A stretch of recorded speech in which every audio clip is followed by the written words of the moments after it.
Библейская видеошкола Ульфа Экмана. Пусть Бог благословит вас. Добро пожаловать в нашу библейскую школу.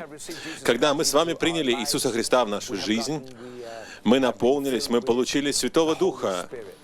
И фактически Библия говорит, что во Христе Иисусе мы стали новыми творениями, и мы стали причастниками. В наши сердца нам была дана божественная природа. Что это такое? Что это значит? Как она отражается в вас и через вас? Давайте поговорим об этом. Откроем Библию и посмотрим, как Дух Святой на протяжении Писания показывает нам, что мы с вами стали причастниками божественного естества во Христе Иисусе.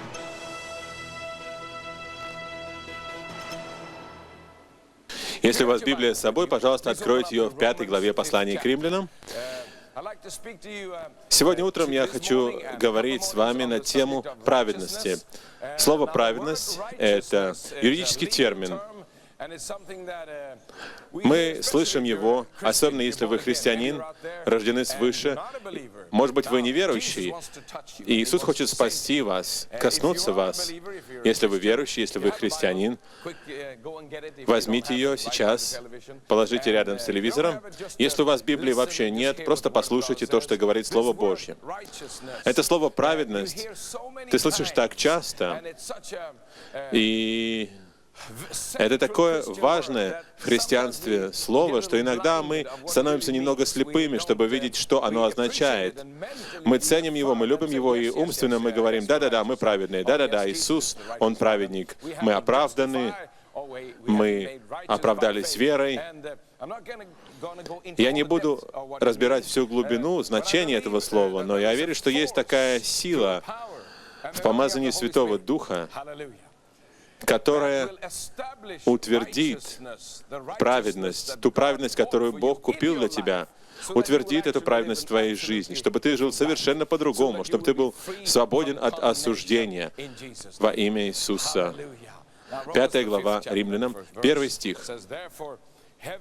«Итак, оправдавшись верою, или став праведными через веру, мы имеем мир с Богом». Аллилуйя! Через Господа нашего Иисуса Христа. Дух Святой всего в одном этом стихе говорит так много всего, но Бог хочет, чтобы ты имел мир с Ним. Он хочет, чтобы ты имел то, что на самом деле здесь имеется в виду, правильное положение перед Ним. Как я уже сказал, очень часто мы не понимаем, что такое праведность. Об этом можно было бы говорить часами, но я не могу сделать этого, потому что это всего лишь короткая телепрограмма, и у меня есть всего пара минут. Но я верю, что сила праведности, помазание Святого Духа утвердят тебя сверхъестественно. Это может быть сделано быстро. И это будет сделано, когда Святой Дух коснется тебя, и откровение, понимание придут в твое сердце. И так важно, это так необходимо. Я думаю, что, наверное, 99% людей в мире мучимы, смущены от чего-то, что есть в их жизни постоянно, всегда. Это осуждение. Библия говорит в 8 главе послания к Римлянам, что сейчас нет никакого осуждения тем, которые во Христе Иисусе. Это замечательно, но если это правда, то почему так многие христиане ежедневно мучаются из-за осуждения, из-за угрызений совести, из-за страха? Давайте откроем 3 главу Бытия, где начинается эта проблема. В Бытии 1 и 2 главах все хорошо, но как только мы открываем 3 главу Бытия, где появляется змей, начинаются проблемы, начинаются неприятности, и с тех пор, я лучше скажу это в эфир, с тех пор было одно особенное время, конкретное время, когда человек впал в грех. Я очень рад объявить вам, что вы произошли не от обезьяны. Аллилуйя! Вы созданы Богом. Вы появились здесь не по какой-то случайности. Бог думал о вас. Он планировал что-то прекрасное для вас. Аллилуйя! Вы не проживете вашу жизнь и потом умрете и не будете понимать, зачем-то я прожил эту жизнь, в чем был смысл моей жизни. Вы умрете и пойдете на небо. Все вы во имя Иисуса. Вы не умрете погибшими. Это не Божий план для вас, чтобы быть потерянным навеки. Он послал Своего Сына Иисуса к вам, чтобы спасти вас навеки, и Он заберет вас на небо, если вы поверите в Иисуса. Поэтому не бунтуйте прямо сейчас, не убегайте сейчас. Я запрещаю во имя Иисуса всякому духу осуждения, всякому духу бунта, который хочет оторвать вас от благой вести Евангелия. Вы спасетесь во имя Иисуса. Я приказываю вам спастись во имя Иисуса. Аминь. Чтобы вы наслаждались хорошей жизнью, которую Бог имеет для вас. Библия называет ее изобильной жизнью во Христе Иисусе. Когда Бог создал нас с тобой, Он создал нас по Своему образу, чтобы мы ходили с Ним, говорили с Ним, наслаждались им, общались с Ним, радовались в Нем и чтили Его, и воздавали Ему максимум славы. В этом смысл нашей жизни. Мы также должны работать вместе с Ним, мы сотрудники с Ним, и мы наслаждаемся, делая то, что Он хочет, чтобы мы делали. Но мы созданы, чтобы отражать Его славу. Аминь. Мы не созданы отражать природу сатаны. Мы созданы, чтобы отражать славу Бога. Аминь. Вот зачем Бог создал нас, чтобы Его добродетели, чтобы Его сила, чтобы Его природа изливались в нас и через нас, и чтобы, когда люди смотрели на человечество, когда мы смотрели бы друг на друга, чтобы люди видели Бога и говорили: Бог, Он вот такой. Если ты сегодня посмотришь в мир и посмотришь на то, что происходит в Боснии, на Ближнем Востоке, ты видишь, что происходит в Африке и в Индии, ты не видишь славы Божьей. Ты видишь природу дьявола. Когда ты смотришь на людей, когда ты видишь мафию в бывшем Советском Союзе, когда ты видишь преступления, преступность в Соединенных Штатах, безработицу, которая свирепствует в Европе, на нищету в третьем мире, ты не видишь природы и славы Божьей. Ты видишь следы сатаны. И ты видишь, что человечество лишилось своей славы. Ты видишь человечество в тупике из-за своих собственных страстей, и оно не знает, куда идти, что делать. Люди кончают жизнь самоубийством в отчаянии. Зачем я живу? Почему все это происходит? Поэтому нам и нужно проповедовать благую весть. Поэтому нам нужно говорить людям, что есть решение. Некоторые люди говорят, что есть какое-то решение в этой дилемме. Это не дилемма, это катастрофа, но у нее есть решение. Но Библия говорит, что мы, человечество, лишились нашей славы. Мы лишились нашего контакта с нашим Творцом.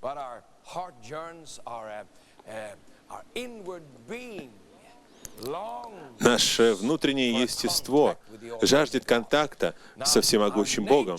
Наша природа не хочет этого, потому что без Бога мы даже не хотим Бога.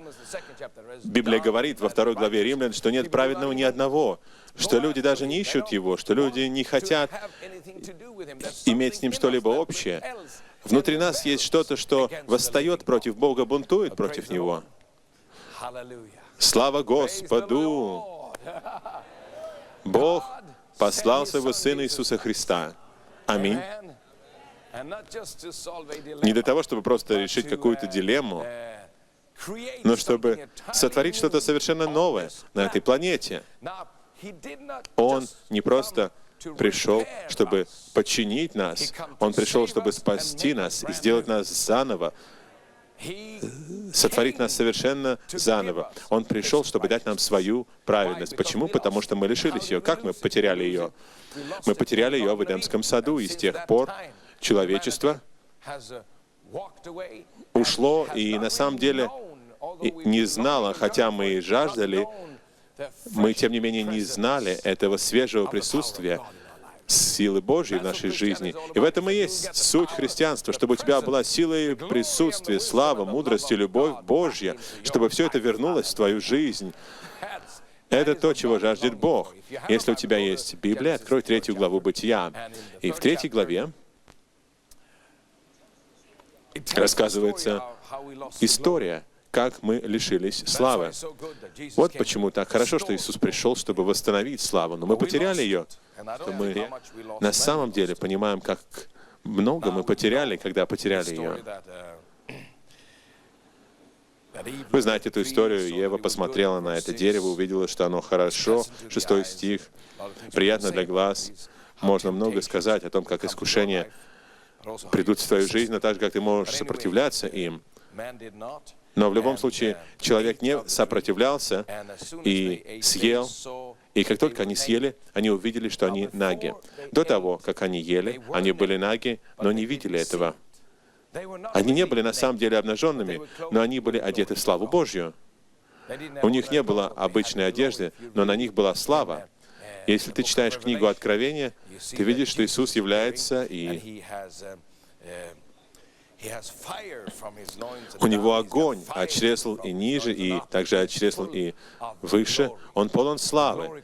И слава от Него приходит к нам. Это то, что было у них в Эдемском саду. Они были полностью от макушки до пят покрыты славой. И в одну секунду они потеряли ее.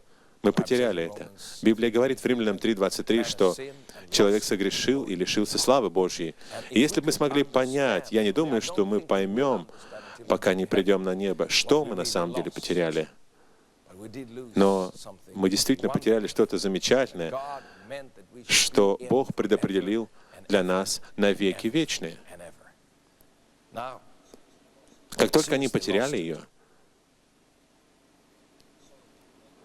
они увидели, что наги, и надели прикрытие из фиговых листьев.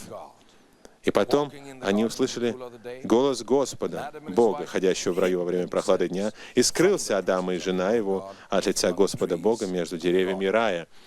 И возвал Господь Бог к Адаму и сказал ему: «Где ты?» Он сказал: «Голос твой я услышал в раю и убоялся, потому что я наг, и скрылся». Вот где страх вошел в человеческую расу. Может быть, вы живете в страхе каждый день, в самых разных страхах. Тысячи, может быть, даже миллионы людей принимают таблетки, чтобы контролировать страх в своей собственной жизни. Они ходят к врачам, они боятся маленьких комнат или больших комнат, они боятся потерять работу, боятся, что их супруг изменит им. Они боятся всего.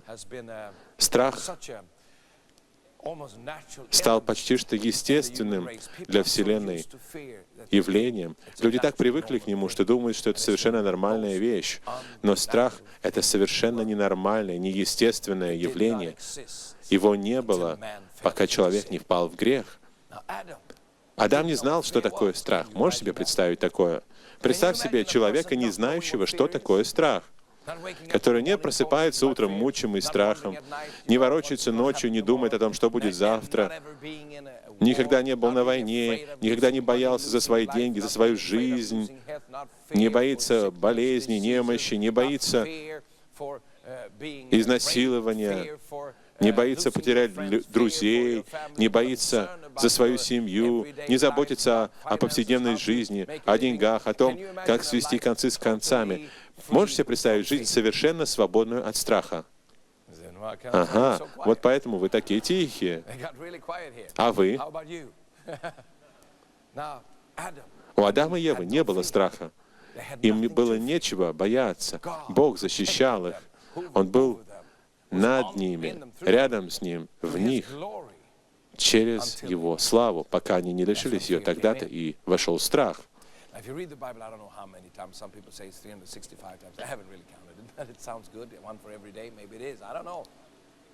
The Bible says, fear В no. Библии некоторые люди подсчитали, есть 365 обещаний или таких выражений, одно на каждый день, я не знаю точно сколько, но Библия говорит много раз «не бойся». Все, что связано с Богом в жизни человека, начинается со слов «Не бойся, я буду с тобой, не отчаивайся, я поддержу тебя». Чем? Моей правой рукой праведности, десницей правды моей в русском переводе. Аллилуйя. Это из Исаии. Что это значит? Когда мы с тобой впали в грех, когда человечество отпало от Бога, мы лишились славы, мы потеряли славу, потеряли присутствие и нашу праведность. Библия говорит, что Бог праведен. Это значит несколько разных вещей. Это значит, что все, что Он делает, это правильно, что Его характер таков, что никогда ничего неправильного Бог не сделает, ничего плохого в Его характере нет. Когда Адам стоял перед Богом, он имел то, что мы называем праведным или правильным положением перед Богом. Например, если у тебя есть друг, он может прийти к тебе каждый день, или ты можешь прийти к нему каждый день. Это значит, что у вас правильные взаимоотношения. Нет напряженности, нет страха, нет неуверенности. Все гладко, полно любви. Есть общение, которое просто льется туда и обратно. Так же было между Адамом и Богом. Адам не знал страха. Адам не чувствовал никаких границ. У него не было совершенно никакого чувства. Он совершенно не заботился о том, что произойдет. Он просто чувствовал неограниченное присутствие изобильной жизни Божьей. Я не думаю, что ты вполне можешь осознать это, потому что это было настолько потрясающе. Но в этом была цель, в этом и есть план и цель для всего, что Бог делает в твоей жизни. Вернуть тебе это, чтобы однажды, конечно, это будет тогда, когда мы с тобой будем в славе, ты придешь в славу, и ты придешь на небо вместе с нами. Но перед тем, как ты придешь в славу, слава придет к тебе. Господь славы хочет спасти тебя, Он хочет наполнить тебя, Он хочет крестить тебя Духом славы. Аллилуйя. Чтобы ты чувствовал славное присутствие всемогущего Бога в твоем духе. Аллилуйя. Если вы откроете 5 главу Римлян, как я уже сказал, это не глубокое изучение Библии, но я думаю, что мы можем возвращаться к этой теме.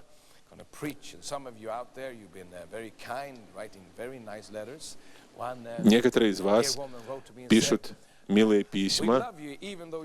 Одна женщина написала: «Мы любим вас, хотя вы и кричите на нас». Так что просто дело в том, что я прихожу в восторг.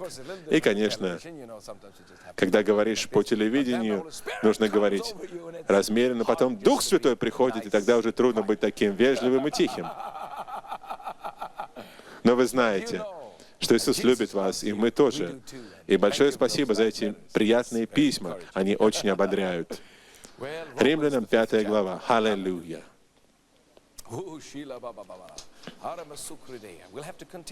Нам нужно будет продолжать это. Я чувствую помазание Святого Духа. Невозможно все это передать за один урок. Но начнем с 5 главы Римлян, стих 17.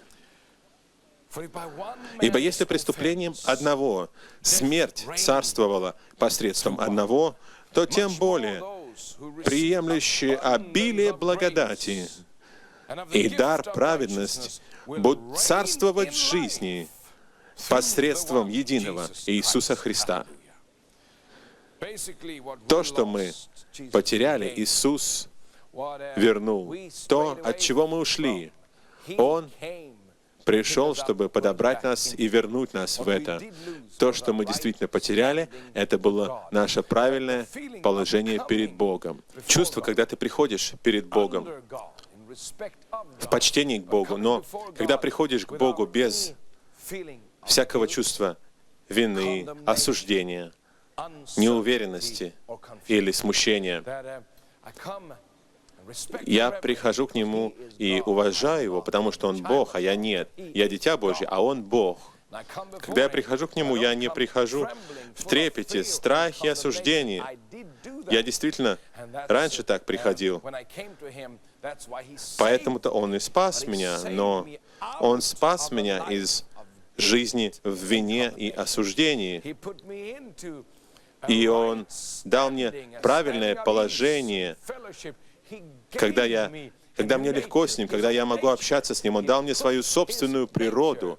Он вложил свою природу через силу Святого Духа в мое сердце, в мой дух. И мой дух сейчас говорит, мое сердце говорит.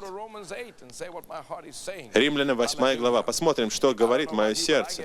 Я не знаю, как насчет вас, но я прихожу в восторг, только читая эти стихи. Я еще не проповедую. Я просто следую совету той женщины, которая написала письмо. Я просто кротко говорю с вами и немного кричу.